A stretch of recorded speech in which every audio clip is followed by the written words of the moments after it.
બનાસકાંઠા જિલ્લામાં છેલ્લા કેટલાક સમયથી લઈને આગ લાગવાના બનાવો દિન પ્રતિદિન વધી રહ્યા છે।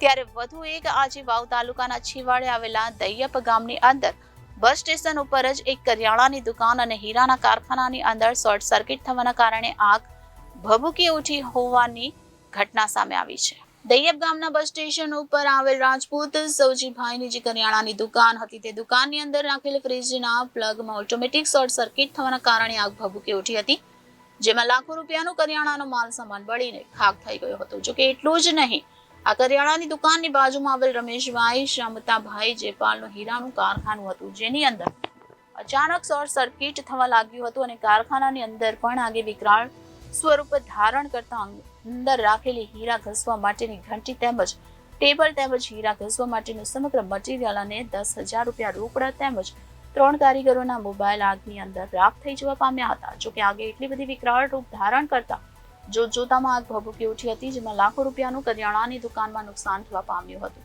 જોકે આ આગને કાબુ લેવા માટે સ્થાનિક લોકોએ ભારે જહેમત ઉઠાવી હતી।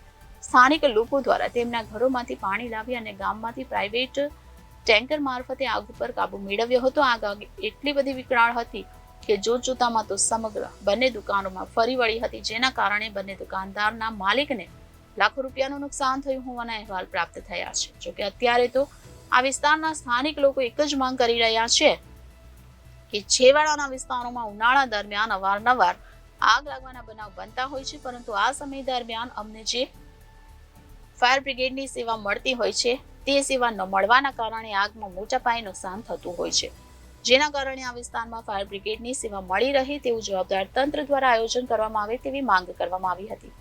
રિપોર્ટર થાનાજી રાજપૂત। શામતાભાઈ જયપાલ, શોર્ટ સર્કિટના કારણે કારખાનામાં આગ લાગેલ છે। 8 ઘંટીઓ બળી છે, 3 મશીનરી, 10,000 રોકડા, 500 હીરા નંગ અને 3 કારીગરોના મોબાઈલ અને 3 મશીનરી। આટલું નુકસાન, આશરે નુકસાન 8 લાખનું છે। બાજુની દુકાનમાં બળી છે, એને કરિયાણાની દુકાન હતી, એનું બધું બળી ખાક થઈ ગયું। દુકાનદારો કોણ બાજુમાં? સૌજીભાઈ રાજપૂત।